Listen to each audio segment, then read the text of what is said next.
Okay, so I'm gonna do a little video on how I'm doing the Guardians of the Galaxy Starlord pants for a client. We're working very close together because we're trying to get it as close as possible. And I'm sure as some of you have been working on this costume, the pants are probably the hardest part because the pants are patches. It's based off a motorcycle pant pattern, but it's done in 4 different types of fabric. So I bought 4 different types of black cotton at the fabric store, of some of various thicknesses. Some of them already have like ribbing in it. So that's the best I could do with what resources I have. Now, in order to get this right, if you have any sewing experience, I would suggest that you do a pattern first on muslin like I'm doing. Now this is the front part. Of course, with the front, you're going to cut 2. I'm looking at pictures right now and I'm drawing out where all these patch placements are. As you can see here, this is the flap for the fly, the zipper. If you've noticed in the pants, it does have this strange modified zipper fly that comes over like an L, and it like buttons somewhere up here near the waist.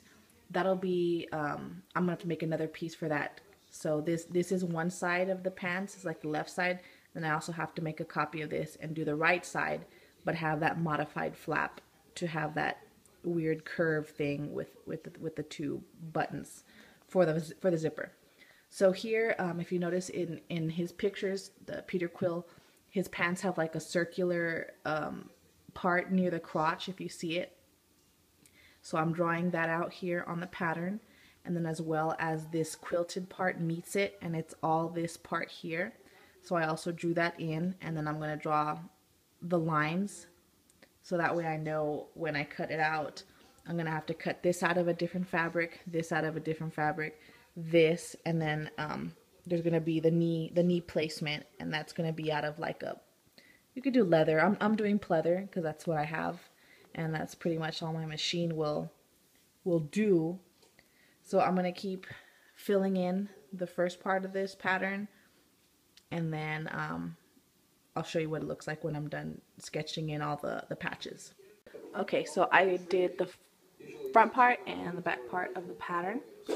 This is the front part. I have the quilted part that I'm going to cut out, that circular crotch part. You know, there's a side tab on the inside leg of each pants.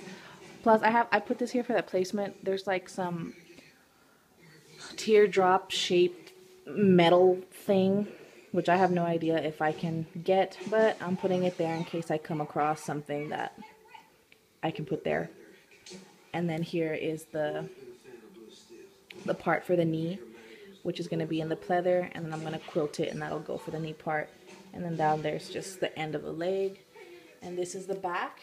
This is based on pictures that I've seen. The back isn't as complicated as the front.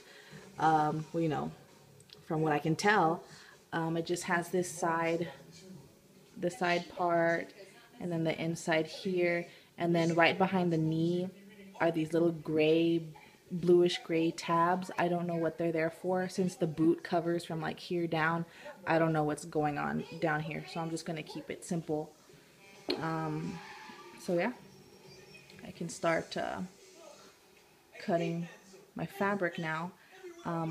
And then I will show you, let me get my receipt, and then I'll show you guys what fabric I intend to use for the different parts of the pants.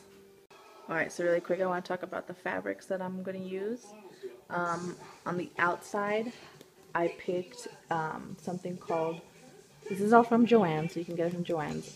There are different types of twill and heavy, not heavy, but medium weight cottons. This one I'm using on the outer parts of the pants. In the back, this will be on the back as well as the front here. So in the back it'll be this part, and then in the front it'll be this part. This one's called Rodeo cottons. That's what I got at Joann's. And then this part will be black pleather, just the knee part, and then also for the inside of the leg, which is pretty much it's the back.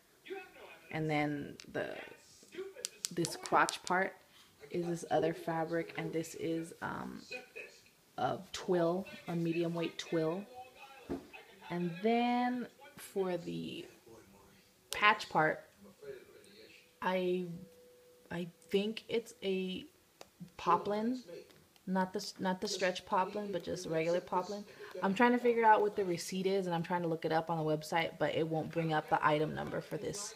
But this is also found in the same area where you can get the twill and the rodeo cottons. I'm pretty sure that's like a poplin, some type of poplin twill, but it's another black cotton that I'm using for the quilted part. So yeah, and then all the tabs, like the inside tabs here and here, I'm gonna use the same twill here. And then of course, don't forget you have your little, I'm gonna be using a kind of brassy, goldish looking flat prongs. Not prongs, but like studs, but they're prongs. So I'm just gonna push them in and then push the little prong ends on the inside to hold those down. That's kind of all over the place. And then as for the gun holsters, I'm gonna make a separate piece and sew that onto the pants once everything is pretty much done here at the top. That's gonna be something that's gonna just be, I'm gonna put that on separately when the pants is all put together. So I'm gonna have to get started soon, but thanks for watching. Bye. Alright, so I'm doing the knee part. This is the pleather.